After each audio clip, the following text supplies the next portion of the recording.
Hello बच्चों, welcome to all of you and how are you. आप सभी लोग हम चाहते हैं कि बहुत अच्छे होंगे। आज हम लोग अध्ययन करेंगे कक्षा 12 के बायो का चैप्टर है वंशागत का आणविक आधार। इस चैप्टर को हम लोग जानेंगे, देखेंगे। चैप्टर में जो टॉपिक है डीएनए को आनुवंशिक पदार्थ की मान्यता, मतलब डीएनए को आनुवंशिक पदार्थ की मान्यता दिया जाए या न दिया जाए, इसको सिद्ध करना हम लोग ये जानेंगे कि किस तरह ये आनुवंशिक पदार्थ है या नहीं है। इसकी चर्चा हम लोग इस टॉपिक के अंतर्गत आज यहाँ करेंगे। तो सबसे पहली बात तो यह है कि आनुवंशिक पदार्थ डीएनए होता है, यही आनुवंशिक पदार्थ यानी यही आनुवंशिक संकेत सूचनाओं को एक पीढ़ी से दूसरी पीढ़ी में ले जाता है। लेकिन चर्चा इस बात पर करना कि यह है कि नहीं है। कभी ऐसा रहा होगा कि डीएनए जो है कि आनुवंशिक पदार्थ की जानकारी नहीं रही होगी कि यही ले जाता है संकेत सूचनाओं को एक पीढ़ी से दूसरी पीढ़ी में, तो इसमें संशय रहा होगा। तो इसीलिए ये टॉपिक बनाया गया है। पहले जो फ्रेडरिक मिशर थे, वैज्ञानिक थे एक, उनका नाम था फ्रेडरिक मिशर। मिशर साहब ने सबसे पहले आनुवंशिक पदार्थ की खोज किया और उसका नाम क्या रखा था उन्होंने? न्यूक्लिन नाम रखा था, न्यूक्लिन। और यह न्यूक्लिन इसलिए रखा कि ये जो पदार्थ था अम्लीय बिहेवियर का था और कोशिका के केंद्रक में पाया जाता था, इसलिए इसका नाम उन्होंने न्यूक्लिन भी रखा, फ्रेडरिक मिशर साहब ने। थोड़ा उससे पहले हम लोग देख लेते हैं कि आनुवंशिक पदार्थ दो प्रकार के होते हैं, एक डीएनए होता है, एक आरएनए होता है। तो डीएनए का पूरा नाम होता है डीऑक्सीराइबोन्यूक्लिक एसिड और आरएनए का पूरा नाम होता है राइबोन्यूक्लिक एसिड। तो आज के टॉपिक के अनुसार हम लोग अध्ययन करेंगे कि डीएनए को आनुवंशिक पदार्थ की मान्यता कैसे दी गई, किस प्रयोगों के द्वारा दी गई, ये वास्तव में होता है आनुवंशिक पदार्थ की नहीं होता है कि और दूसरा कुछ होता है, इस बात पर भी चर्चा करना है। यानी recognition of DNA as hereditary material, DNA को आनुवंशिक पदार्थ की मान्यता, इसी पर चर्चा करना है। फ्रेडरिक मिशर साहब जब खोज की आनुवंशिक पदार्थ की और उसका नाम रख दिए न्यूक्लिन, तो न्यूक्लिन खोजने के पश्चात ये हुआ कि अब इसको किस तरह से आनुवंशिक पदार्थ की मान्यता दिया जाए, क्योंकि वैज्ञानिक इसकी खोज से पहले भी प्रोटीन को लोग मानते थे कि यही एक आनुवंशिक पदार्थ होगा, क्योंकि क्लियर जानकारी नहीं थी और खोज भी नहीं हुआ था स्पष्ट। तो इसलिए वो लोगों को संशय था और संसार में पूरे यही जाना जाता था कि आनुवंशिक पदार्थ जो होता है प्रोटीन होता है और किसी भी जीव वायरस के बायोखोल जो होती है प्रोटीन की ही होती है। और जितने भी सजीव हैं सबकी जो है प्लाज्मा मेम्ब्रेन प्लाज्मा मेम्ब्रेन जो होती है लाइपोप्रोटीन की बनी होती है। तो प्रोटीन शब्द बार बार हर जगह आते रहते हैं और प्रोटीन मटेरियल आता रहता है बॉडी में, इसलिए लोगों का विश्वास था कि प्रोटीन ही आनुवंशिक पदार्थ होगा। लेकिन ये बात मिथ्या थी। तो सिद्ध कैसे हुआ? देखिए भाई, इनकी खोज की 20वीं के बाद 20वीं सदी के दूसरे दशक में पता चला कि आनुवंशिक पदार्थ डीएनए है। इसके लिए निम्नलिखित प्रयोग किया गया, बहुत सारे प्रयोग किए गए, तब पता चल पाया कि आनुवंशिक पदार्थ जो होगा डीएनए है। और उस प्रयोगों में बिंदुवार जो है कई वैज्ञानिक अपना अपना प्रयोग किए और तब जाके नियम दिया और अंत में निष्कर्ष निकाले कि डीएनए ही एक आनुवंशिक पदार्थ है। क्वेश्चन भी आता है कि सिद्ध कीजिए कि डीएनए एक आनुवंशिक पदार्थ है या नहीं है। तो उसमें स्पष्ट जब क्वेश्चन देता है, मान लीजिए बोर्ड एग्जाम लेवल पे देता है, तो कहता है कि सिद्ध कीजिए डीएनए एक आनुवंशिक पदार्थ है। तो आपको ये प्रयोग लिखने पड़ते हैं। अगर सब प्रयोग नहीं आ जाए तो कम से कम 2 प्रयोग तो लिखना ही होगा। तो इसके संबंध में हम लोग देखेंगे पहले वैज्ञानिक थे फ्रेडरिक ग्रिफिथ। उन्होंने 1928 में प्रयोग किया था। और प्रयोग किस पर किया था? न्यूमोनिया के जीवाणुओं, जिसको हम लोग न्यूमोनिकोकस कहते हैं, न्यूमोकोकाई कहते हैं, का प्रयोग चूहों पर किया था। न्यूमोनिया जो होता है एक जीवाणु जनित रोग है और इसमें जो जीवाणु होता है वह न्यूमोकोकाई समूह का जीवाणु होता है। इसमें बहुत सारे जीवाणु हो सकते हैं।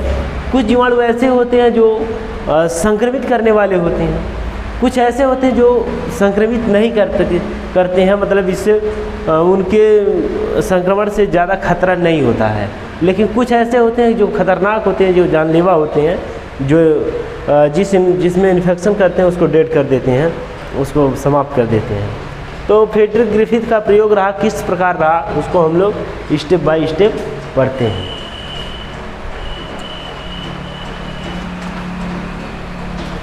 तो हम लोग देखते हैं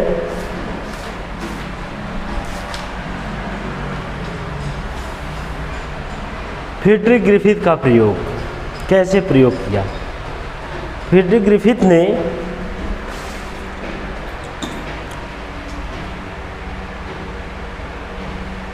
फ्रेडरिक ग्रिफिथ वैज्ञानिक थे जो, उन्होंने क्या किया कि जीवाणुओं को, न्यूमोनिया के जीवाणुओं को लिया और एक ऐसा जीवाणु लिया जो बहुत मतलब संक्रामक था, और संक्रामक जीवाणु को लिया और उन्होंने उसे तब तक गर्म किया जब तक वो निर्जीव नहीं हो गया। यानी निमोनिया का जीवाणु न्यूमोकोकाई संक्रामक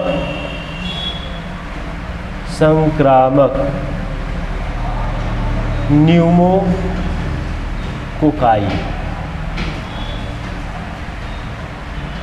संक्रामक न्यूमोकोकाई नामक जीवाणु लिया और उसे पूरा गर्म किया, जिससे वो सारे पदार्थ उसके निर्जीव हो गए। लेकिन एक पदार्थ उसमें बचा जिसे हम लोग कहते हैं न्यूक्लिक अम्ल। वो न्यूक्लिक अम्ल बच गया, बाकी सारे पदार्थ जो है निर्जीव हो गए। जो जीवद्रव्य रहा जीवाणु का वो भी सूख करके नष्ट हो गया। जब गर्म करेंगे तो भाई सारे सेल ऑर्गेनेल्स डैमेज हो जाएंगे, जितना था राइबोसोम वगैरह उसका सब समाप्त हो गया और बचा क्या? केवल आनुवंशिक पदार्थ उसका बचा। अब आनुवंशिक पदार्थ बचा तो फिर क्या किए? चूँकि संक्रामक जीवाणु का था, न्यूमोकोकाई प्रजाति के संक्रामक जीवाणु का वह आनुवंशिक पदार्थ जो न्यूक्लिक अम्ल था वह बचा था, उसी को गर्म किया गया। उसको उन्होंने उस जीवाणु को उस जीवाणु के संक्रामक जीवाणु के न्यूक्लिक अम्ल को लेकर के एक ई कोलाई नामक उस जीवाणु के न्यूक्लिक अम्ल को लेकर के एक चूहे में प्रवेश कराया। अब वो चूहे में प्रवेश करा दिया। अब चूहा में प्रवेश कराने के बाद देखा गया कि कुछ समय के पश्चात वो चूहा जो है निमोनिया से संक्रमित हो गया और संक्रमण के बाद मर गया। अच्छा, ये प्रयोग उन्होंने ऐसा किया। फिर क्या किया कि एक इस श्रेणी का यानी न्यूमोकोकाई श्रेणी का असंक्रामक जीवाणु लिया। अब वह संक्रमित, असंक्रामक का मतलब वो संक्रमित नहीं कर सकता था, यानी उससे चूहे मर नहीं सकते थे। उसको लिया तो उसको चूहे के अंदर प्रविष्ट कराया, चूहे के अंदर उसको डाल दिया। अब चूहा क्या हुआ कि नहीं मरा, तो उनको थोड़ा संदेह बना कि हो सकता है कि जो आनुवंशिक पदार्थ न्यूक्लिन है अर्थात डीएनए है वही आनुवंशिक पदार्थ होगा, यानी डीएनए को ही कहना चाहिए। लेकिन अभी भी उनको पुष्टि क्लियर नहीं हो पाई थी।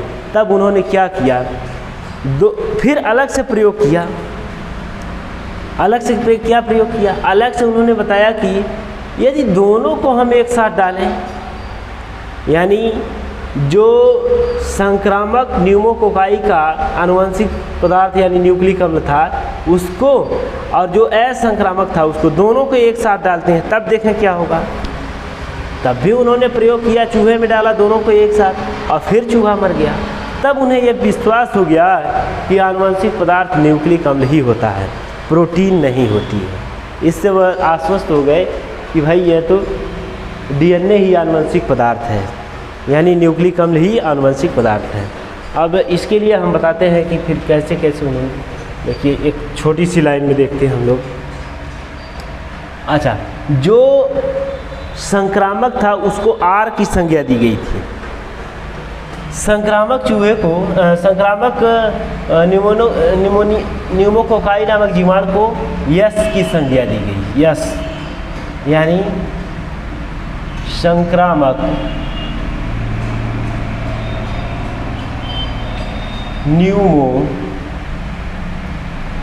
न्यूमोकोकाई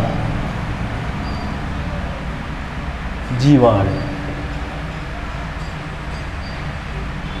और जो असंक्रामक था, असंक्रामक न्यूमोकोकाई जीवाणु था, उसे आर की संज्ञा दी गई। अब दोनों यस और आर हो गए। अब दो, इसका तो केवल न्यूक्लिक अम्ल ही बचा था, यानी न्यूक्लिक अम्ल, न्यूक्लिक अम्ल, और यह जो था ये पूरा जीवाणु था। यह आर हो गया, यह यस हो गया। अब प्रयोग कैसे कैसे किए, देखिए प्रयोग ऐसे, इनका करने का तरीका क्या था। प्रयोग उन्होंने क्या किया, यस न्यूक्लिक अम्ल को लिया, न्यूक्लिक अम्ल को लिया और किसमें प्रवेश कराया, जीवित चूहे में, जीवित चूहे में। और चूहा क्या हो गया, कुछ समय के पश्चात चूहा मर गया, मर गया। इसी प्रकार आर जीवाणु को लिया, क्योंकि यह जीवाणु था, सब कुछ इसका था, इसमें तो कोई न्यूक्लिक अम्ल ही था इसमें। इसको आर जीवाणु को उन्होंने जीवित चूहे में प्रवेश कराया, चूहे में प्रवेश कराया।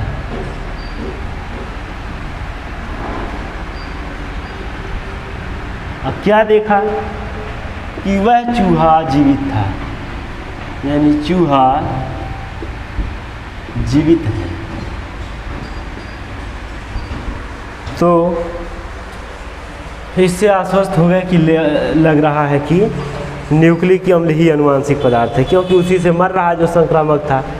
अच्छा, फिर उन्होंने क्या किया, इससे थोड़ा सा संदेह बना था। अब उन्होंने यस और आर जीवाणु को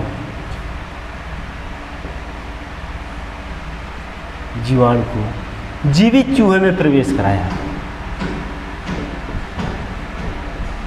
जीवित चूहे में प्रवेश कराया,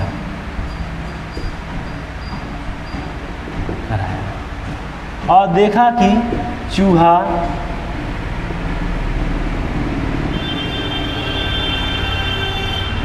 मर गया। इससे सिद्ध हो गया क्लियर कि न्यूक्लिक अम्ल ही आनुवंशिक पदार्थ है, अर्थात डीएनए ही आनुवंशिक पदार्थ है। अच्छा, इनका तो प्रयोग हुआ कंप्लीट। ये कौन थे, फ्रेडरिक ग्रिफिथ साहब थे, जिन्होंने 1928 में प्रयोग किया था न्यूमोनिया के जीवाणुओं पर, यानी न्यूमोकोकाई पर। अच्छा, कोकाई शब्द बच्चे पूछते हैं कोकाई क्या होता है। कोकाई शब्द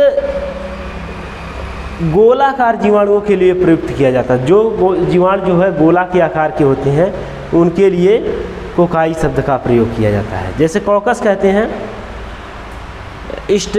स्ट्रेप्टोकोकस, डिप्लोकोकस, ट्रिप्लोकोकस, और बहुत सारे हो जाते हैं अगर जुड़ जाते हैं, गोलाकार बहुत सारे जीवाणु जुड़ करके चेन बनाते हैं, तो उसे कोकाई बोलते हैं। तो इस प्रकार से गोलाकार जीवाणुओं के लिए कोकाई शब्द का प्रयोग किया जाता है। उनका एक ग्रुप होता है सब कोकाई जिसमें होते हैं। अब उसमें अलग अलग कई नाम से हो सकते हैं। जैसे अभी हमने देखा कि एक संक्रामक न्यूमोकोकाई था और दूसरा असंक्रामक था, ये बात हो गई। तो इस तरह से फ्रेडरिक ग्रिफिथ साहब ने 1928 में अपने इस प्रयोग को अंजाम दिया था। अच्छा, दूसरे वैज्ञानिक थे ओस्टवाल्ड एवरी। इनकी बात करते हैं, ओस्टवाल्ड एवरी का। इसको इरेज करते हैं बच्चों। अब आगे देखते हैं ओस्टवाल्ड एवरी ने क्या किया था। ओस्टवाल्ड एवरी ने भी प्रयोग किया था कि आनुवांशिक पदार्थ प्रोटीन होता है कि डीएनए होता है, कौन सा होता है। तो उसके लिए उन्होंने जो फ्रेडरिक ग्रिफिथ साहब का प्रयोग था उसी प्रयोग को उन्होंने फिर दोहराना शुरू किया और उस पर समीक्षा करना शुरू किया, यानी निमोनिया के जीवाणुओं में आंशिक रूपांतरण को दोहराया। अच्छा, आनुवंशिक रूपांतरण क्या होता है, एक तो एक शब्द और आ गया। तो आनुवंशिक रूपांतरण जो होता है बच्चों, जब आर और एस दोनों न्यूमोनिया जीवाणुओं को एक साथ मिला करके चूहे में प्रविष्ट कराया गया था फ्रेडरिक ग्रिफिथ के प्रयोगों में, तो चूहा मर गया था। उसका एक ही कारण था, जो एस प्रकार का जीवाणु का डीएनए था वो बहुत ज़्यादा इन्फेक्टेड, वो जो असंक्रामक जीवाणु था उसके डीएनए को रूपांतरित कर दिया था, कन्वर्ट कर दिया था, उसमें जा करके उसके जेनेटिक्स को बदल दिया था और उसे संक्रामक बना दिया था। वही शब्द आता है जो है आनुवंशिक रूपांतरण का, यानी आनुवंशिक रूप से उसको रूपांतरित यानी जेनेटिकली मॉडिफाइड कर दिया था, ये बात होती है। तो अब इसको ये दोहराए, ओस्टवाल्ड एवरी ने जब अपना प्रयोग किया तो उन्होंने इस चीज़ को दोहराना प्रारंभ कर दिया और दोहराते हुए गए तो वह भी उसी निष्कर्ष पर पहुँचे कि न्यूमोनिया के जीवाणु जो थे, एक संक्रामक था एक असंक्रामक। तो जो संक्रामक था उसका केवल डीएनए था और असंक्रामक वाले का असंक्रामक पूरा जीवाणु ही था। तो जब यह संक्रामक जीवाणु का डीएनए असंक्रामक के साथ मिला तो वह किया क्या, यानी असंक्रामक डीएनए के जीवाणु के डीएनए को पूरा कन्वर्ट कर दिया। और कन्वर्ट कर दिया यानी उसमें अपनी प्रतिलिपि तैयार कर दिया और उसे संक्रामक जीवाणु में बदल दिया। और जब संक्रामक जीवाणु में बदल दिया तो वह भी जीवाणु जितने भी चूहों को इन्फेक्शन किया, जितने भी चूहों को संक्रमित किया, वो सारे चूहे मर गए। तो उन्होंने भी यह अंतिम में निष्कर्ष निकाला कि डीएनए ही एक आनुवंशिक पदार्थ होता है, अर्थात न्यूक्लिक अम्ल ही आनुवंशिक पदार्थ होता है। अच्छा, उसके बाद तीसरे वैज्ञानिक है। अच्छा, इनका प्रयोग किस सन में रहा? 1932 में रहा। 1932 में इन्होंने प्रयोग किया, जबकि फ्रेडरिक ग्रिफिथ साहब ने 1928 में प्रयोग किया था। ये 1932 में किया। अच्छा, इनकी भी पुष्टि हुई। और इसी समय एक वैज्ञानिक थे जिनका नाम था अल्फ्रेड मस्काई। अल्फ्रेड मस्काई ने 1949 में सिद्ध किया कि जीव की समस्त दैहिक कोशिकाओं में डीएनए की मात्रा समान होती है, यानी किसी भी जीवधारी के समस्त दैहिक कोशिकाओं में जो बॉडी का निर्माण कर, दैहिक मतलब होता है कि जो पूरे बॉडी का निर्माण करने वाली कोशिकाएं होती है उसे दैहिक कोशिका कहते हैं। और जो जनन करने वाली कोशिकाएं होती है, जनन अंगों में पाई जाती हैं, उसे जननिक कोशिकाएं कहते हैं। जैसे मेल में प्राइमरी रिप्रोडक्टिव ऑर्गन टेस्टिस होता है, यानी वृषण जो होता है मनुष्य में, पुरुष वर्ग में, वह प्राथमिक नर जनन अंग होता है। इसी प्रकार से ओवरी जो होती है, अंडाशय, वह स्त्रियों में प्राथमिक फीमेल जनन अंग होती है, यानी स्त्री जनन अंग होता है। तो ये जो वैज्ञानिक है जिसका नाम था अल्फ्रेड मस्काई, उन्होंने बताया कि दैहिक कोशिकाओं में जितनी भी कोशिकाएं होती हैं सब में ये डीएनए की मात्रा समान पाई जाती है, अर्थात उसमें गुणसूत्रों की संख्या समान होती है। परंतु युग्मक कोशिकाओं में इसकी आधी होती है। लेकिन जो युग्मक कोशिकाएं बनती हैं, अर्धसूत्री विभाजन के फलस्वरूप जो नई कोशिकाएं बनती हैं, जो जनन करने वाली कोशिकाएं, युग्मक का जिससे निर्माण होता है, उन कोशिकाओं में डीएनए की मात्रा आधी होती है।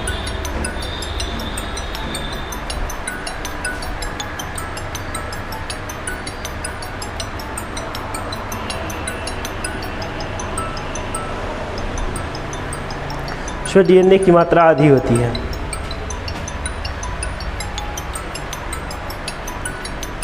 अब हम लोग देखते हैं फिर हार्शे एवं चेज का प्रयोग 1952 में हुआ था। हार्शे एवं चेज ने क्या किया था? अंतिम प्रयोग यही था, उसके डीएनए के आनुवांशिक पदार्थ होने की पुष्टि के संदर्भ में हार्शे एवं चेज का अंतिम प्रयोग था।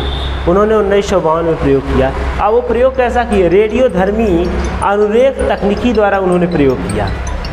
इसका मतलब क्या है? रेडियोधर्मी अनुरेख प्रक्रम का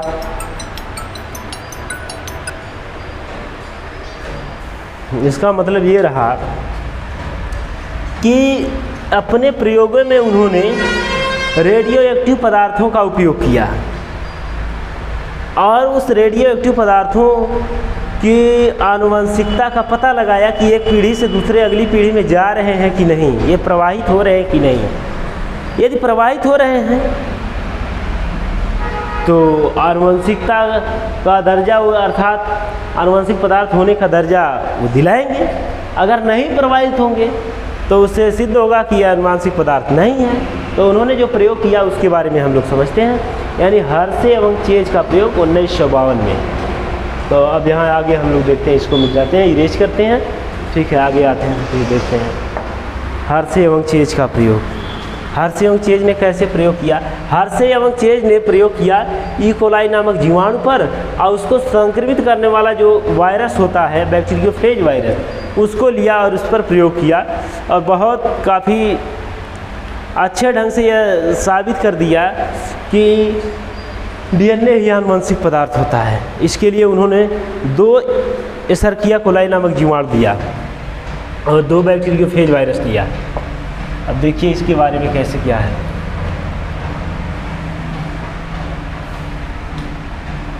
एक बैक्टीरियोफेज वायरस यहाँ है, इसकी खोल जो होती है, बाहरी आवरण जो होता है बैक्टीरियोफेज वायरस का, इसका प्रोटीन का बना होता है, यानी और इसमें आनुवंशिक पदार्थ होता है, न्यूक्लिक अम्ल होता है, यानी डीएनए होता है, और इसमें टेल भी होती है। ये हेड है, ये नेक है, ये टेल है। उपांग जैसी संरचना भी होती है और यह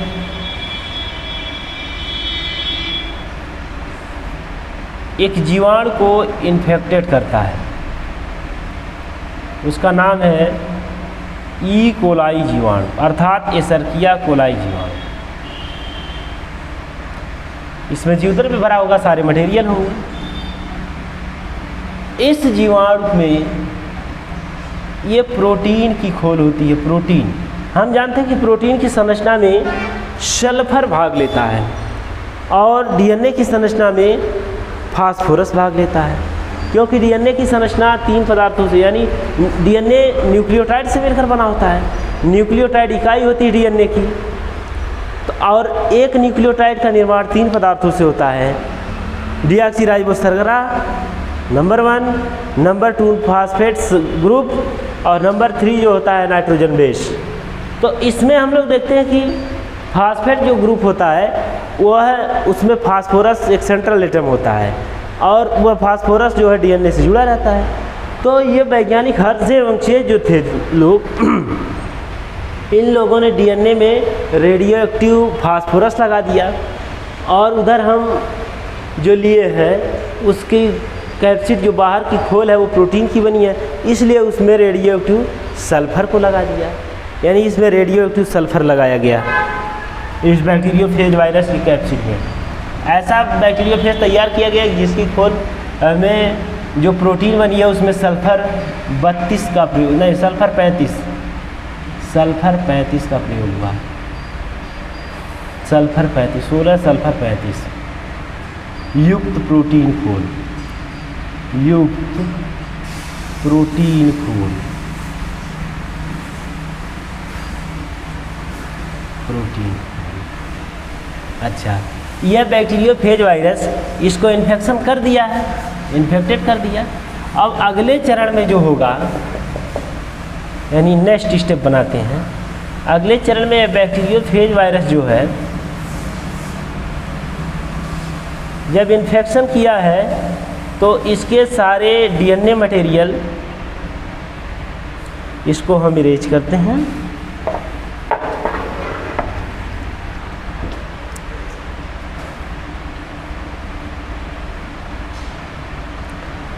सारे डीएनए मटेरियल कहाँ आ गए? इस जीवाणु के अंदर आ गए। जीवाणु का नाम क्या था? एसरकिया कोलाई। इसे संक्षिप्त में क्या कहते हैं? ई कोलाई नामक जीवाणु कहते हैं। इसके अंदर यह आ गया। जब इसके अंदर आ गया तो इसका डीएनए आया अंदर और बाकी सब बाहर छूट गया, यानी इसका डीएनए ही अंदर आया है। और यह डीएनए इसकी डीएनए के साथ जुड़कर, माने जीवाणु के डीएनए के साथ जुड़कर बहुत सारा डीएनए का निर्माण करेगा। और ये प्रत्येक डीएनए जो होगा वो एक बैक्टीरियोफेज का निर्माण करेगा। प्रोटीन युक्त खोल तो बाहर ही छूट गई। ये क्या था? जीवाणु था। नाम क्या इसका? E coli. E coli, Escherichia coli. और यह क्या है? Phage DNA.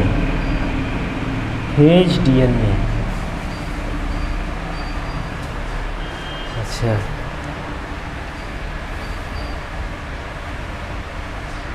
मतलब ये फर्स्ट स्टेप है STEP और ये सेकेंड स्टेप है। अब थर्ड स्टेप बनाते हैं।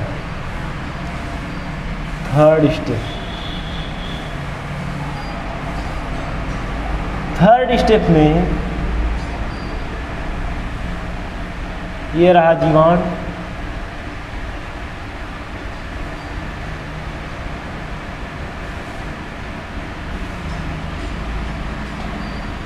यह जीवाणु है।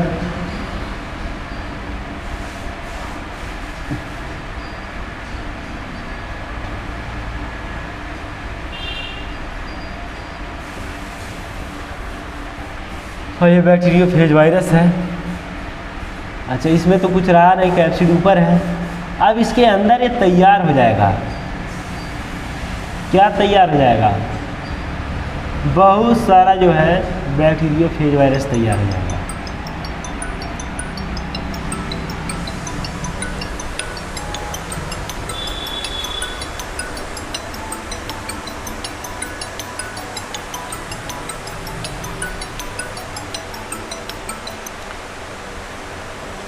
बहुत सारा बैक्टीरियोफेज वायरस तैयार हो जाएगा।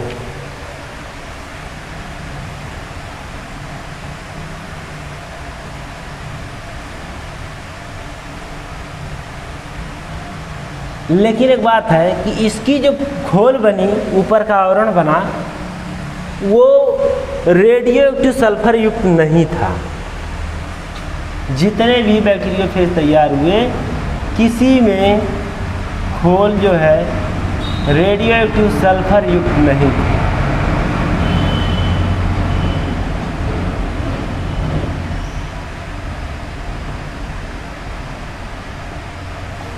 और न ही इसमें जो जेनेटिक मटेरियल है उसमें था।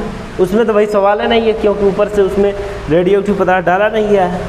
तो इससे सिद्ध हुआ कि प्रोटीन जो है आनुवंशिक पदार्थ नहीं है। यह क्लियर हो गया, क्योंकि जो नए बैक्टीरियोफेज वायरस तैयार हुए उसमें रेडियोएक्टिव सल्फर युक्त प्रोटीन कहीं भी नहीं पाया गया, न तो जेनेटिक मटेरियल डीएनए ही पाया गया रेडियोएक्टिव।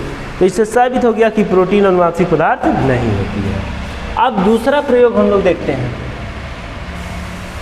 इसमें अब फिर वही ई कोलाई जीवाणु, ई कोलाई नामक जीवाणु को फिर लिया गया और फिर वही फेज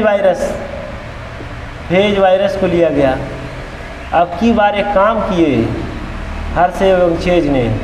काम क्या किए? उन्होंने काम यह किया कि जो डीएनए था, डीएनए को फास्फोरस युक्त डीएनए था, फास्फोरस कौन सा, वो भी रेडियो एक्टिव था। फास्फोरस 15, फास्फोरस 32 था। युक्त डीएनए लिया गया और प्रोटीन जो खोल थी वो सामान्य थी। अच्छा, ये इन्फेक्शन किया